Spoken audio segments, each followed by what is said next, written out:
इस फोटो को देखकर शायद हर किसी को यही लगेगा कि ये एक बेहद खुशहाल और परफेक्ट कपल है।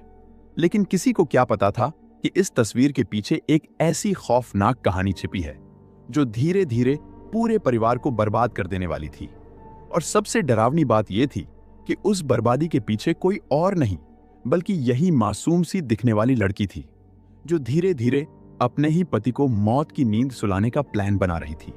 शुरुआत में किसी को उस पर जरा सा भी शक नहीं हुआ। वो हर किसी के सामने एक प्यार करने वाली पत्नी होने का दिखावा करती रही और पूरे 2.5 साल तक पुलिस को भी अपनी चालाकी से गुमराह करती रही। लेकिन कहते हैं ना, सच ज्यादा देर तक छुपता नहीं।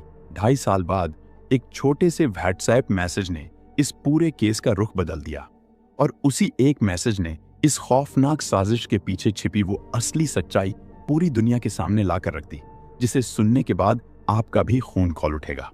इस खौफनाक घटना की शुरुआत होती है हरियाणा राज्य के पानीपत शहर से। पानीपत की परमहंस कुटिया कॉलोनी में बराड़ा परिवार रहता था और इस परिवार के मुखिया थे विनोद बराड़ा। विनोद सुखदेव नगर इलाके में एक कंप्यूटर ट्रेनिंग सेंटर चलाते थे, लेकिन उनकी पहचान सिर्फ एक बिजनेसमैन तक सीमित नहीं थी। समाज में लोग उन्हें एक नेक दिल और मददगार इंसान के रूप में जानते थे। विनोद अपने सेंटर में अनाथ और जरूरतमंद बच्चों को मुफ्त में कंप्यूटर शिक्षा दिया करते थे और कई बार गरीबों और जरूरतमंदों को खाना भी बांटते थे। यही वजह थी कि इलाके में लोग उनका बेहद सम्मान करते थे। जो भी उनसे मिलता उनकी सादगी और मददगार स्वभाव की तारीफ जरूर करता था। विनोद की निजी जिंदगी भी बाहर से बिल्कुल एक आदर्श परिवार जैसी दिखाई देती थी।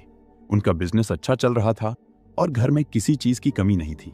परिवार के सभी सदस्य आपस में प्यार और सम्मान के साथ रहते थे। घर का माहौल शांत और खुशहाल था, जहां किसी तरह के बड़े झगड़े या मनमुटाव की बात कभी सामने नहीं आई। विनोद की शादीशुदा जिंदगी भी काफी अच्छी मानी जाती थी। वो अपनी पत्नी निधि बराड़ा और 2 बच्चों, एक बेटे और एक बेटी के साथ खुशी खुशी जीवन बिता रहे थे। शादी के बाद से ही विनोद और निधि के रिश्ते को लोग एक मजबूत और समझदार रिश्ते के रूप में देखते थे। दोनों के बीच कभी किसी बड़े विवाद की बात सुनने को नहीं मिली। विनोद ने हमेशा कोशिश की कि निधि को जिंदगी में किसी चीज की कमी महसूस ना हो। विनोद के लिए निधि सिर्फ उनकी पत्नी नहीं थी, बल्कि उनकी जिंदगी का सबसे अहम हिस्सा थी। वो उस पर आंख बंद करके भरोसा करते थे और अपने परिवार को ही अपनी सबसे बड़ी ताकत मानते थे। दूसरी तरफ निधि भी बाहर से एक जिम्मेदार पत्नी और बहू की तरह नजर आती थी। वो हर मुश्किल में अपने पति का साथ देती दिखाई देती, चाहे बात परिवार की हो या बिजनेस की।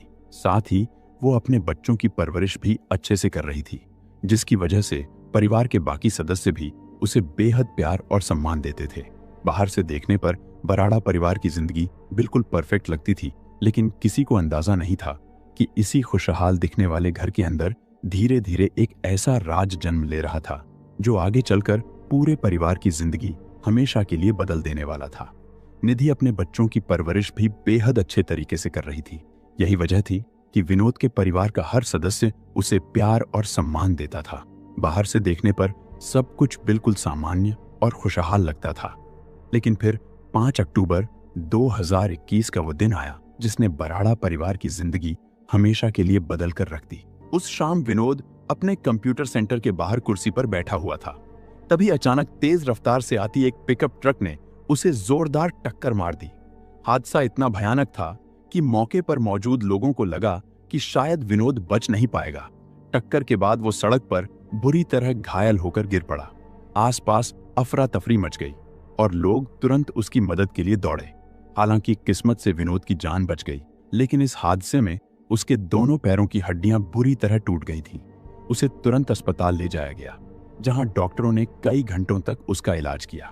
हादसे के तुरंत बाद लोगों ने ट्रक ड्राइवर को पकड़ लिया और पुलिस के हवाले कर दिया। उस ड्राइवर का नाम देव सुनार उर्फ दीपक था। इसके बाद विनोद के परिवार ने उसके खिलाफ मामला दर्ज करवाया।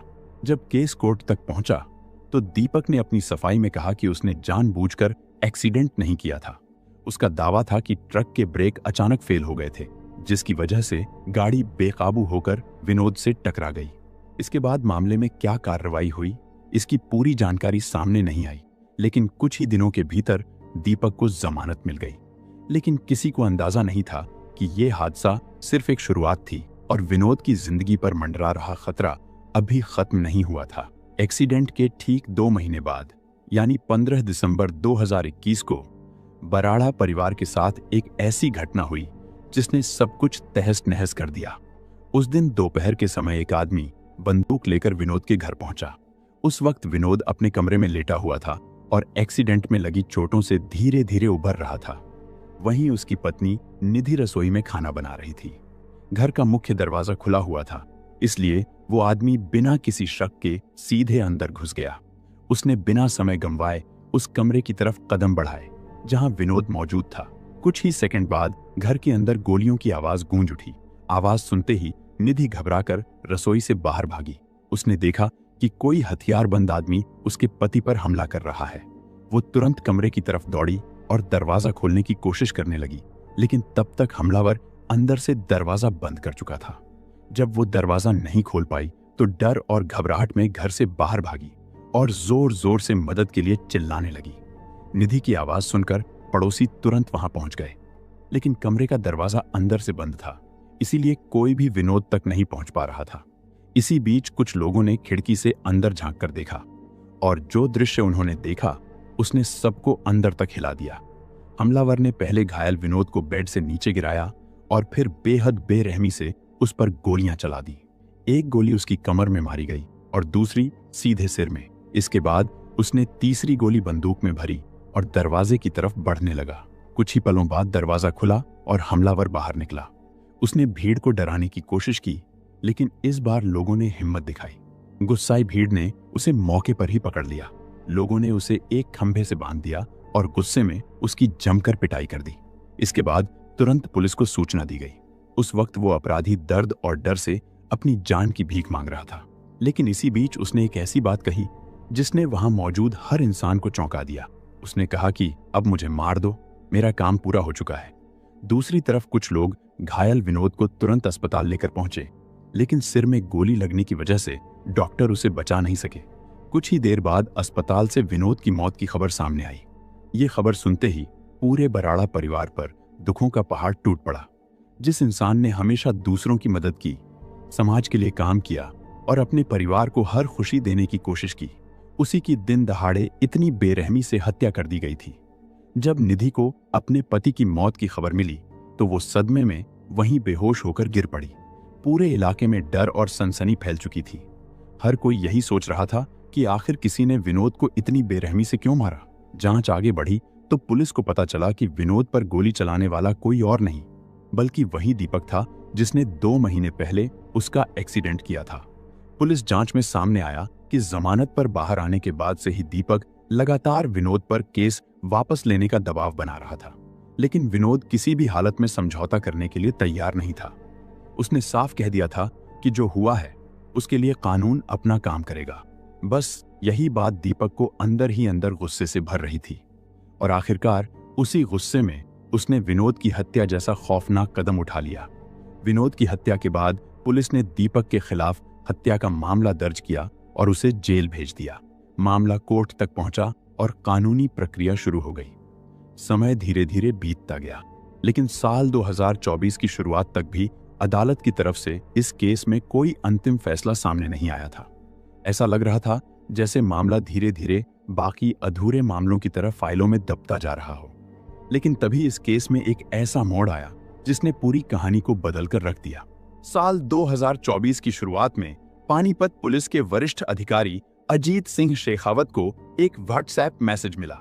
ये मैसेज विनोद के भाई प्रमोद बराड़ा ने भेजा था, जो उस समय ऑस्ट्रेलिया में रह रहा था।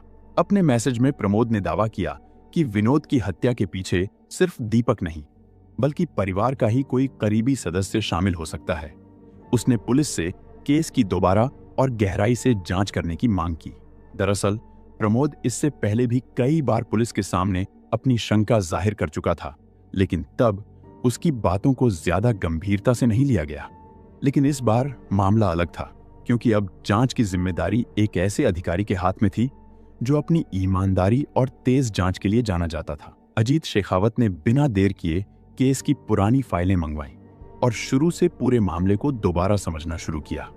जितना वो इस केस में गहराई से उतरते गए, उतने ही नए सवाल उनके सामने खड़े होते गए। उनके मन में सबसे बड़ा सवाल यही था कि अगर दीपक का एक्सीडेंट वास्तव में एक सड़क हादसा था तो उसने बाद में हत्या जैसा इतना बड़ा कदम क्यों उठाया। भारत में सड़क हादसों के मामलों में आमतौर पर बहुत कठोर सजा नहीं होती। कुछ साल जेल में रहने के बाद वो आसानी से बाहर आ सकता था। फिर आखिर ऐसा क्या था जिसने उसे सीधे हत्या करने पर मजबूर कर दिया? यही सवाल इस केस को एक नए और कहीं ज्यादा खतरनाक मोड़ की तरफ ले जा रहा था। असली सच्चाई तक पहुंचने के लिए अजीत शेखावत ने इस पूरे मामले की गुप्त जांच शुरू करवाई।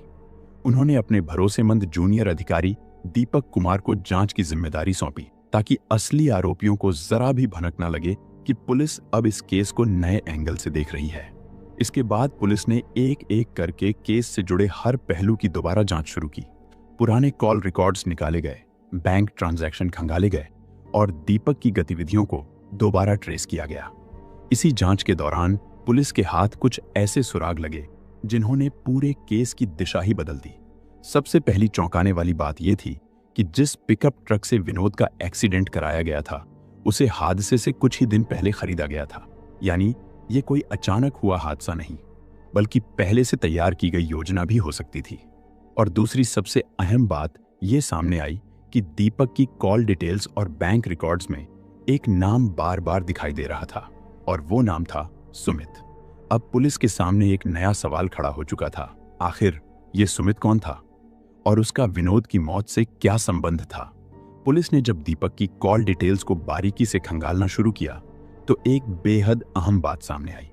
एक्सीडेंट और बाद में हुई हत्या, दोनों घटनाओं के आसपास दीपक और सुमित के बीच कई लंबी फोन कॉल्स हुई थी।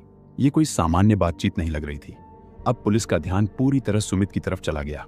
जब सुमित के बारे में जानकारी जुटाई गई तो पता चला कि वो एक जिम ट्रेनर था और साथ ही बॉडी बिल्डिंग सप्लीमेंट्स की दुकान भी चलाता था। लेकिन सबसे चौंकाने वाली बात यह थी कि एक्सीडेंट केस में दीपक की जमानत करवाने वाला भी वही सुमित था। अब पुलिस के मन में सवाल उठने लगे कि आखिर एक जिम ट्रेनर का विनोद और दीपक के मामले से क्या संबंध हो सकता है। इसी शक के आधार पर पुलिस ने बिना किसी को भनक लगे सुमित की पूरी बैकग्राउंड जांच शुरू कर दी। उसके बैंक रिकॉर्ड्स, कॉल हिस्ट्री और पैसों के लेन देन को गुप्त तरीके से खंगाला गया। जांच जैसे जैसे आगे बढ़ी वैसे वैसे इस केस की तस्वीर और भी डरावनी होती चली गई, क्योंकि पुलिस को पता चला कि सुमित की कॉल लिस्ट और बैंक ट्रांजैक्शन में एक और नाम बार बार सामने आ रहा था और वो नाम था निधि बराड़ा का। अब इस केस की गुत्थी और उलझ चुकी थी। दीपक, सुमित और विनोद की पत्नी निधि, तीनों के बीच एक ऐसा कनेक्शन बनता दिखाई दे रहा था जो शायद विनोद की मौत के पीछे छिपे सबसे बड़े सच तक पहुंच सकता था। जांच में पुलिस को पता चला कि निधि और सुमित घंटों फोन पर बात किया करते थे। इतना ही नहीं, निधि कई बार सुमित के अकाउंट में हजारों रुपए भी ट्रांसफर कर चुकी थी। अब पुलिस लगभग यकीन कर चुकी थी कि यह सिर्फ जान पहचान का रिश्ता नहीं था, बल्कि इसके पीछे कुछ बहुत बड़ा छिपा हुआ है। पुलिस के पास अब इतने सबूत इकट्ठा हो चुके थे कि वो सुमित और निधि से सीधे पूछताछ कर सके। इसी वजह से दोनों को थाने बुलाया गया। शुरुआत में दोनों ने खुद को पूरी तरह बेगुनाह बताया। उन्होंने कहा कि उनका विनोद की हत्या से कोई लेना देना नहीं है और पुलिस बेवजह उन पर शक कर रही है। लेकिन तभी पुलिस ने निधि के सामने एक ऐसा सबूत रख दिया जिसने इस पूरे केस की दिशा बदलकर रख दी। पुलिस ने निधि को सीसीटीवी फुटेज दिखाई जो 15 दिसंबर 2021 की थी, वही दिन जिस दिन विनोद की हत्या हुई थी। पहले भी इस फुटेज को देखा गया था, लेकिन उस समय किसी ने इसे इतनी बारीकी से नहीं परखा था। अब पुलिस हर सेकंड और हर फ्रेम को ध्यान से जांच रही थी। फुटेज में साफ दिखाई दे रहा था कि जब दीपक बंदूक लेकर घर के अंदर दाखिल हुआ उस समय निधि रसोई में मौजूद थी। लेकिन सबसे हैरान करने वाली बात यह थी कि घर का मुख्य दरवाजा अंदर से लॉक ही नहीं था। जांच में पुलिस को शक हुआ कि निधि को पहले से पता था कि दीपक आने वाला है, इसलिए उसने जानबूझकर दरवाजा खुला छोड़ा था। वीडियो में यह भी दिखाई दे रहा था कि जैसे ही दीपक घर के अंदर पहुंचा उसने इशारों में निधि से बात की और निधि ने बिना कुछ बोले उसे उस कमरे की तरफ इशारा कर दिया जहां विनोद आराम कर रहा था। इसके बाद जो हुआ उसने पुलिस के शक को लगभग यकीन में बदल दिया। जैसे ही दीपक कमरे में घुसा और विनोद पर हमला शुरू किया, उसी पल निधि का नाटक भी शुरू हो गया। फुटेज को ध्यान से देखने पर साफ पता चल रहा था कि उसने अपने पति को बचाने की कोई गंभीर कोशिश नहीं की, जबकि कमरे का दरवाजा पूरी तरह बंद भी नहीं था। फिर भी वो सिर्फ बाहर भागकर मदद के लिए चिल्लाने लगी, मानो उसे पहले से कुछ पता ही ना हो। अब सबसे बड़ा सवाल यही था कि आखिर 2.5 साल पहले पुलिस ने इस फुटेज को इतनी गंभीरता से क्यों नहीं देखा। दरअसल उस समय जांच बेहद लापरवाही से की गई थी। पुलिस ने मामले को सिर्फ गुस्से में की गई हत्या मान लिया और केस की गहराई में जाने की कोशिश ही नहीं की। इसी वजह से असली साजिश लंबे समय तक छिपी रही। लेकिन अब जब 2024 में यही फुटेज दोबारा निधि के सामने रखी गई, तो वो सवालों से बचने लगी, उसके जवाब बदलने लगे और वो घबराई हुई दिखाई देने लगी। आखिरकार जब पुलिस ने उससे सख्ती से पूछताछ की, तो उसने जो कहानी बताई वो इतनी खौफनाक थी कि शुरुआत में खुद पुलिस को भी उस पर यकीन करना मुश्किल हो रहा था। दरअसल निधि की शादीशुदा जिंदगी ऊपर से बिल्कुल परफेक्ट दिखाई देती थी। उसके पास एक प्यार करने वाला पति था, खुशहाल परिवार था और पैसों की भी कोई कमी नहीं थी। लेकिन साल 2021 की शुरुआत में उसकी जिंदगी में एक ऐसा इंसान आया जिसने सब कुछ बदल कर रख दिया। फिटनेस के लिए निधि ने एक जिम ज्वाइन किया था। वहीं उसकी मुलाकात सुमित से हुई। सुमित उस जिम में पर्सनल ट्रेनर था। शुरुआत में दोनों के बीच सिर्फ ट्रेनिंग को लेकर बातचीत होती थी, लेकिन धीरे धीरे ये बातचीत लंबी होने लगी। निधि रोज करीब 1 से 1.5 घंटे सुमित के साथ बिताने लगी। समय के साथ दोनों के बीच नजदीकियां बढ़ती चली गईं और यहीं से शुरू हुई एक ऐसी कहानी जिसने आखिरकार विनोद बराड़ा की जिंदगी छीन ली। धीरे धीरे निधि और सुमित के बीच की नजदीकियां इतनी बढ़ गईं कि उनका रिश्ता एक अफेयर में बदल गया। सुमित को अच्छी तरह पता था कि निधि शादीशुदा है और उसका पति विनोद एक सफल और पैसे वाला इंसान है, लेकिन इसके बावजूद दोनों एक दूसरे के बेहद करीब आते चले गए। अब सिर्फ जिम तक ही उनकी मुलाकातें सीमित नहीं थीं। निधि घंटों तक सुमित से फोन पर बातें करती थी। कई बार वो घर के अंदर लंबे समय तक उससे बात करती रहती और फिर सावधानी से अपनी पूरी कॉल हिस्ट्री डिलीट कर देती ताकि किसी को उन पर शक ना हो। लेकिन एक पति अपनी पत्नी के बदलते व्यवहार को ज्यादा समय तक नजरअंदाज नहीं कर सकता। विनोद ने कई बार नोटिस किया कि निधि रोज अपने फोन की कॉल हिस्ट्री साफ कर देती है। ये बात उसे बेहद अजीब लगने लगी, क्योंकि कोई भी सामान्य इंसान हर दिन ऐसा नहीं करता। धीरे धीरे उसके मन में शक पैदा होने लगा कि शायद निधि उससे कुछ छिपा रही है। फिर एक दिन विनोद के हाथ वो सच लग गया जिसने उसकी पूरी दुनिया हिलाकर रख दी। विनोद ने निधि और सुमित के बीच फेसबुक मैसेंजर पर हुई रोमांटिक चैट्स देख ली। उन मैसेजेस को पढ़ते ही वो गुस्से और सदमे से भर गया। उसने तुरंत निधि से सवाल किया कि आखिर वो उसे धोखा क्यों दे रही है। इसी बात को लेकर दोनों के बीच बड़ा झगड़ा हुआ। हालांकि उस समय ये मामला सिर्फ पति पत्नी के बीच ही सीमित रहा। विनोद ने परिवार के किसी भी सदस्य को इस बारे में कुछ नहीं बताया। शायद वो अपनी शादी बचाना चाहता था, शायद उसे उम्मीद थी कि निधि अपनी गलती समझेगी और सब कुछ पहले जैसा हो जाएगा। लेकिन दूसरी तरफ निधि अब पूरी तरह बदल चुकी थी। उसने अपने परिवार से ज्यादा सुमित को चुना। धीरे धीरे निधि और सुमित ने मिलकर विनोद को रास्ते से हटाने की योजना बनानी शुरू कर दी। दोनों इस नतीजे पर पहुंचे कि अगर विनोद उनकी जिंदगी से हट जाए तो वो आराम से एक दूसरे के साथ रह सकते हैं। और सिर्फ रिश्ता ही नहीं, इस साजिश के पीछे लालच भी था, क्योंकि विनोद की मौत के बाद उसकी लाइफ इंश्योरेंस की बड़ी रकम भी निधि को मिलने वाली थी। इसी लालच और अवैध रिश्ते ने आखिरकार एक खौफनाक साजिश को जन्म दिया। सितंबर 2021 में निधि और सुमित ने देव सुनार उर्फ दीपक को विनोद की हत्या करने के लिए तैयार किया। उनका पहला प्लान था कि हत्या को एक सड़क हादसे जैसा दिखाया जाए ताकि किसी को शक ना हो। लेकिन क्योंकि इस काम में पकड़े जाने का खतरा था, इसलिए निधि ने दीपक को कई लालच दिए। उसने वादा किया कि वो उसके परिवार का पूरा खर्च उठाएगी, कानूनी मदद करेगी और काम पूरा होने के बाद उसे 10 लाख रुपए भी दिए जाएंगे। इतना ही नहीं, जिस पिकअप ट्रक से विनोद का एक्सीडेंट कराया गया था, उसे खरीदने में भी निधि ने आर्थिक मदद की थी। फिर 5 अक्टूबर 2021 को प्लान के मुताबिक दीपक ने तेज रफ्तार ट्रक से विनोद को टक्कर मार दी।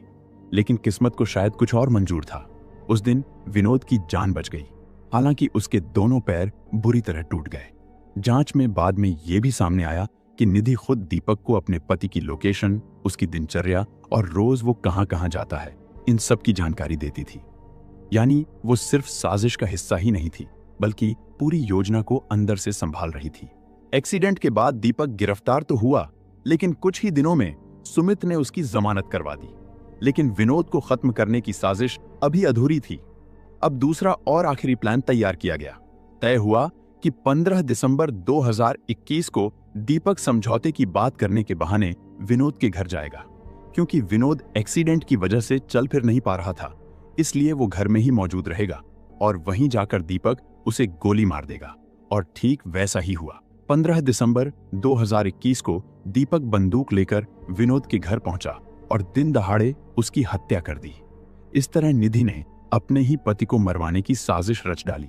लेकिन अब सबसे बड़ा सवाल यह था कि आखिर ऑस्ट्रेलिया में रहने वाले विनोद के भाई प्रमोद को निधि पर शक कैसे हुआ। दरअसल विनोद की मौत के बाद निधि अपने बच्चों और ससुर के साथ पुराना घर छोड़कर दूसरी जगह रहने चली गई। उसने परिवार वालों से कहा कि उस घर में रहते हुए उसे बार बार विनोद की याद आती है और वो उस दर्दनाक घटना को भूल नहीं पा रही। लेकिन असलियत कुछ और थी। निधि ने घर इसलिए बदला था ताकि वो आसानी से सुमित से मिल सके और उसके ऊपर परिवार की नजर ना रहे।